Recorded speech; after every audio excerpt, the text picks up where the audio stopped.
delivering the wives of the Brāhmaṇas who performed sacrifices. The morning passed, and the cowherd boys were very hungry because they had not eaten breakfast.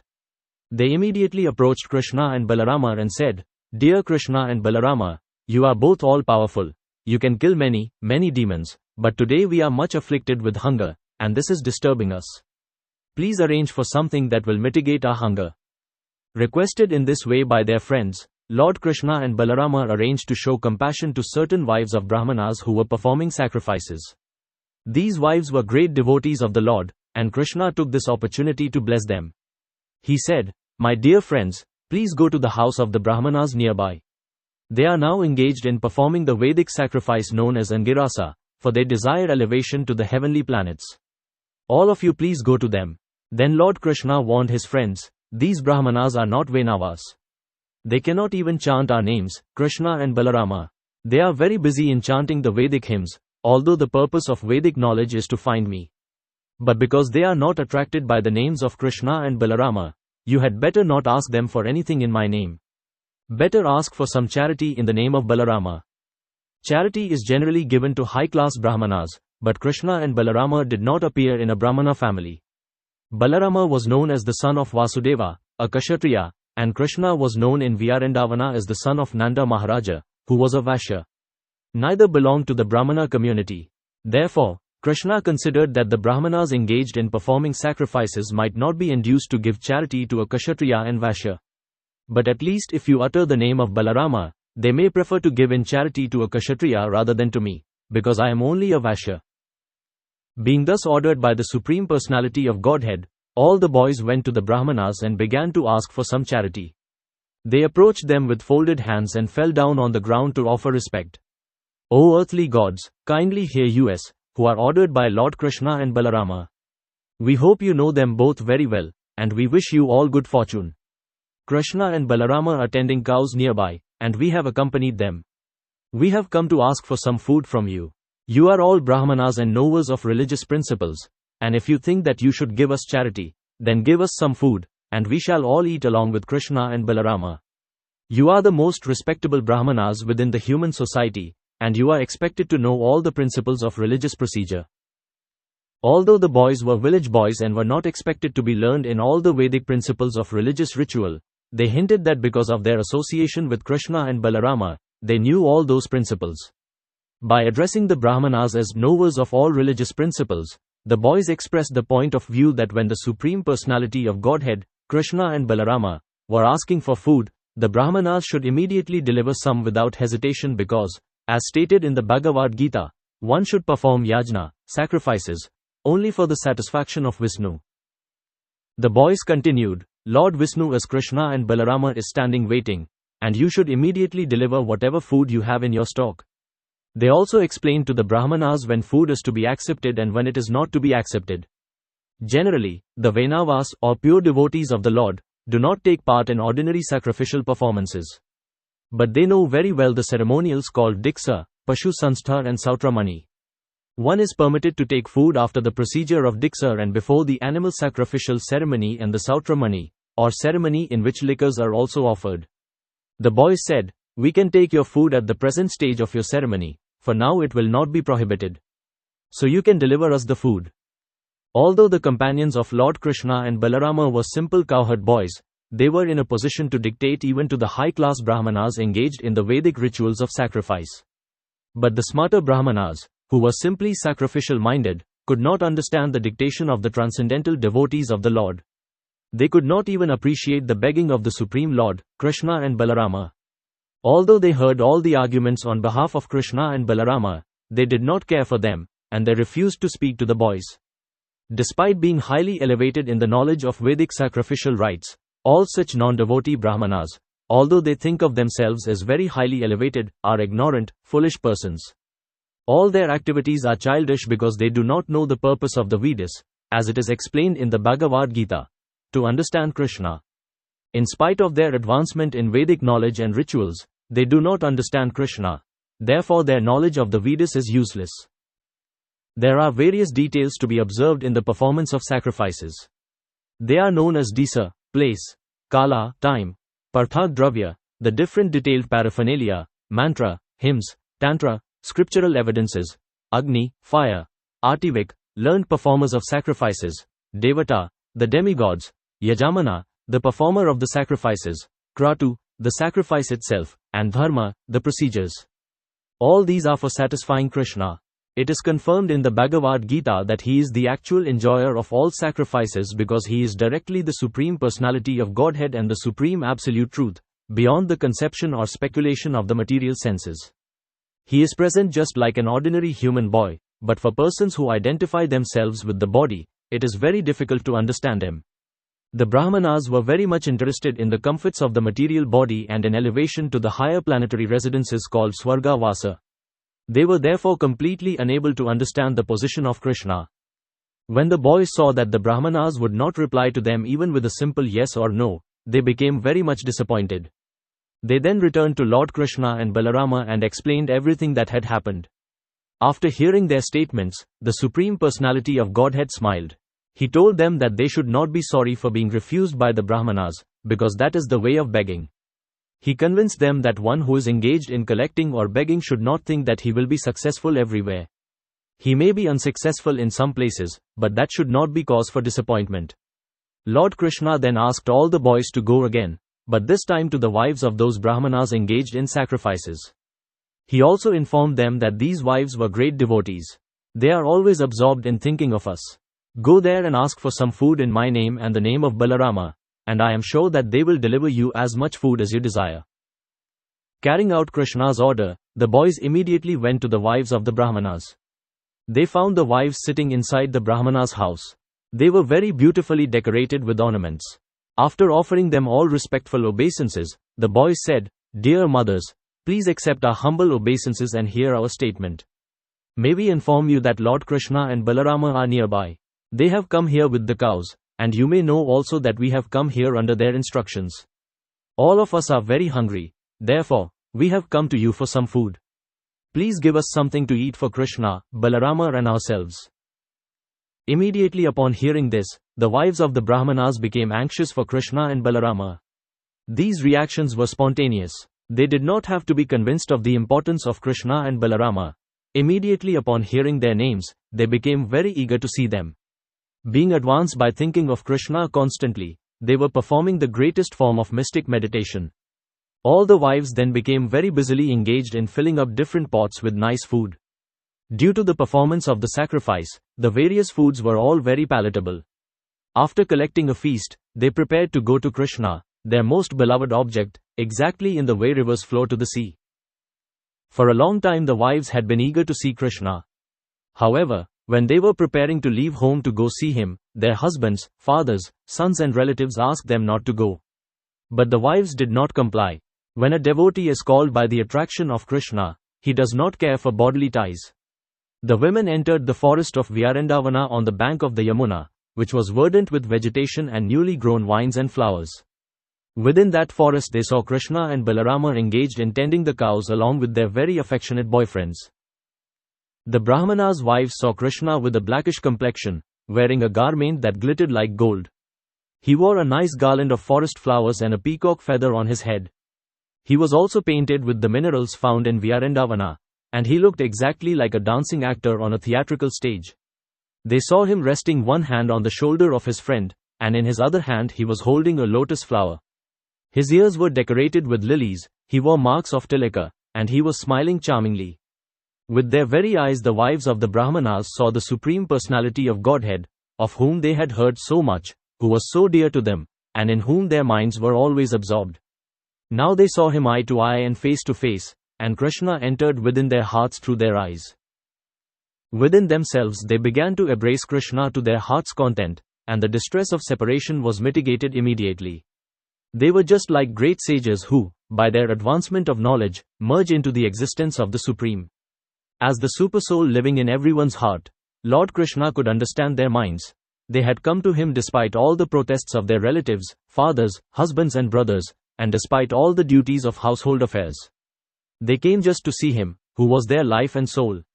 They were exactly following Krishna's instruction in the Bhagavad Gita. One should surrender to him, giving up all varieties of occupational and religious duties. He therefore began to speak to them, smiling very magnificently.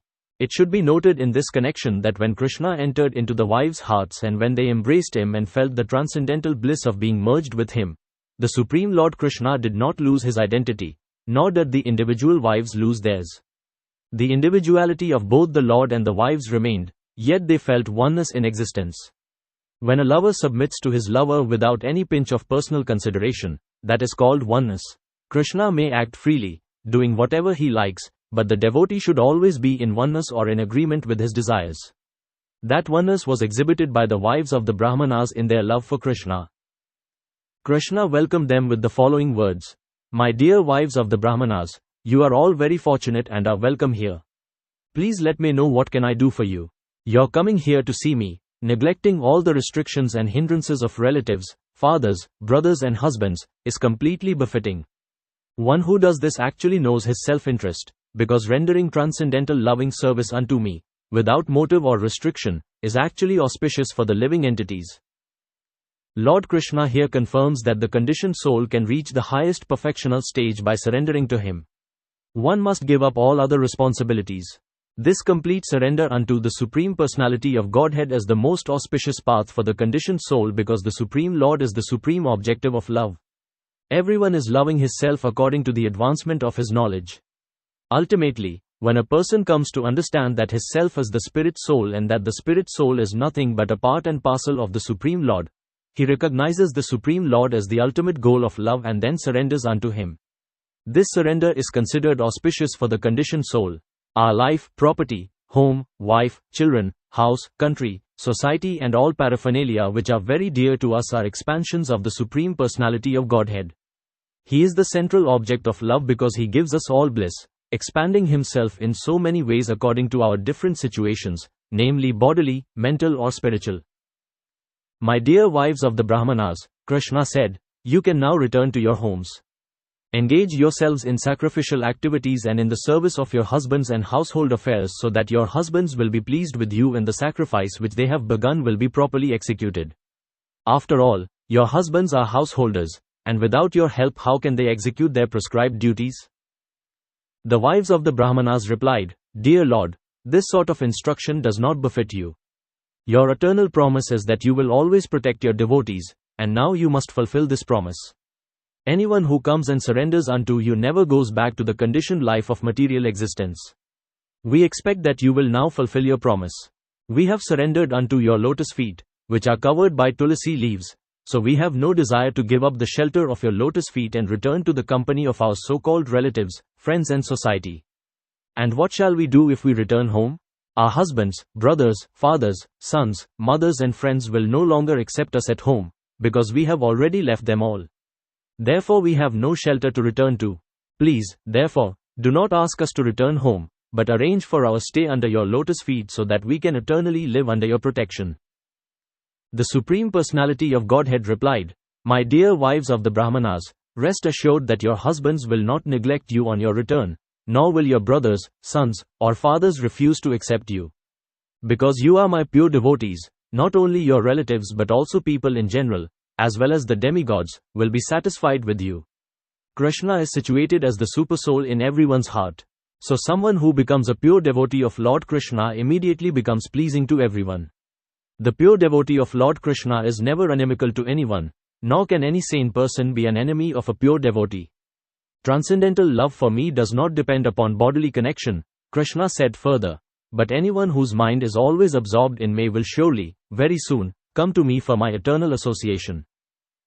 After being instructed by the Supreme Personality of Godhead, all the wives returned home to their respective husbands. Pleased to see their wives back home, the Brahmanas sat together with them and executed the performances of sacrifices, as enjoined in the Sastras. According to Vedic principle, religious rituals must be executed by the husband and wife together. When the Brahmanas' wives returned, the sacrifice was duly and nicely executed.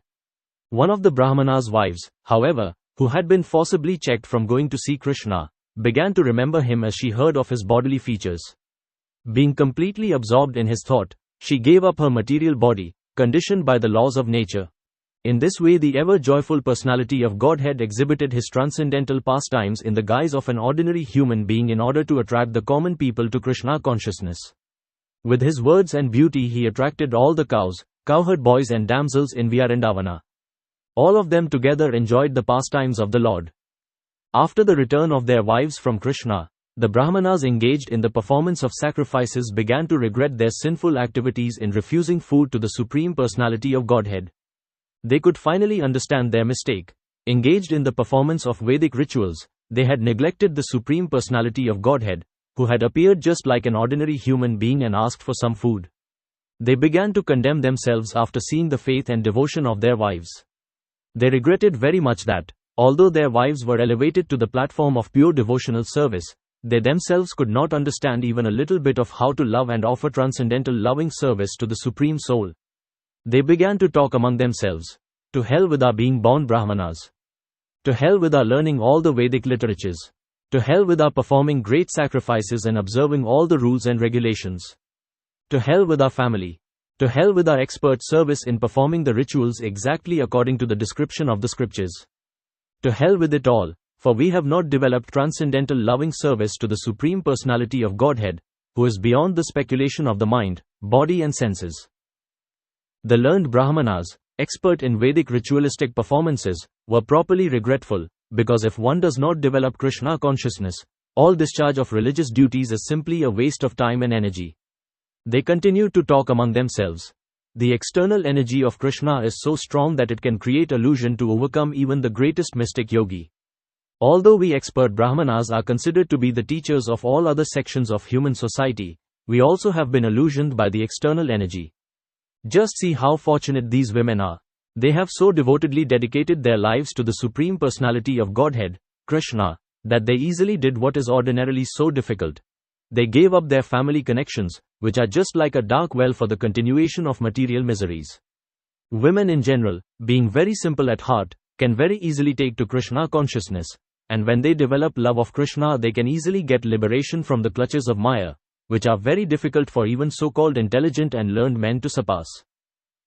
The Brahmanas continued, according to Vedic injunction, women are not allowed to undergo the purificatory process of initiation by the sacred thread, nor are they allowed to live as brahmacharinis in the asrama of the spiritual master, nor are they advised to undergo the strict disciplinary procedures, nor are they very expert in discussing the philosophy of self-realization.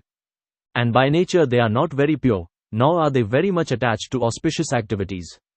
Therefore, how wonderful it is that these women have developed transcendental love for Krishna, the Lord of all mystic yogis. They have surpassed all of us in firm faith and devotion unto Krishna. Although we are considered to be masters in all purificatory processes, we did not actually know what their goal is because we are too much attached to the materialistic way of life. Even though we were reminded of Krishna and Balarama by the cowherd boys, we disregarded them. We now think that the Supreme Personality of Godhead simply played a trick of mercy on us by sending his friends to beg food from us. Otherwise, he had no need to send them. He could have satisfied their hunger then and there just by willing to do so. If someone denies the self-sufficiency of Krishna on hearing that he was tending the cows for his livelihood, or if someone doubts his not being in need of the food, thinking that he was actually hungry, then such a person should understand that the goddess of fortune is always engaged in his service. In this way the goddess can break her faulty habit of restlessness. In Vedic literatures like the Brahma Samhita it is stated that Krishna is served in his abode with great respect by not only one goddess of fortune but many thousands.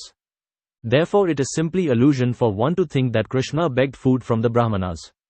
It was actually a trick to show them mercy by teaching them that they should accept him in pure devotional service instead of engaging in ritualistic ceremonies. The Vedic ceremonial paraphernalia, the suitable place, the suitable time, the different grades of articles for performing the ritualistic ceremonies, the Vedic hymns, the process of sacrifice, the priest who is able to perform the sacrifice, the fire, the demigods, the performer of the sacrifice and the religious principles are all meant for understanding Krishna, for Krishna is the Supreme Personality of Godhead. He is the Supreme Lord Vishnu and the Lord of all mystic yogis. Because he has appeared as a child in the dynasty of the Yadus, we were so foolish that we could not understand that he is the Supreme Personality of Godhead, the Brahmanas said. But on the other hand, we are very proud because we have such exalted wives who have developed pure transcendental service of the Lord without being shackled by our rigid opposition. Let us therefore offer our respectful obeisances unto the lotus feet of Lord Krishna, under whose illusory energy, called Maya, we are absorbed in fruitive activities. We therefore pray to the Lord to be kind enough to excuse us because we are simply captivated by His external energy. We transgressed His order without knowing His transcendental glories. The Brahmanas repented their sinful activities. They wanted to go personally to offer their obeisances unto Him, but being afraid of Kamsa, they could not go to Krishna and surrender unto Him. In other words, it is very difficult for one to surrender fully unto the personality of Godhead without being purified by devotional service. The example of the learned Brahmanas and their wives is vivid. The wives of the Brahmanas, because they were inspired by pure devotional service, did not care for any kind of opposition. They immediately went to Krishna. But the Brahmanas, although they had come to know the supremacy of the Lord and were repenting, were still afraid of King Kamsa because they were too much addicted to fruitive activities.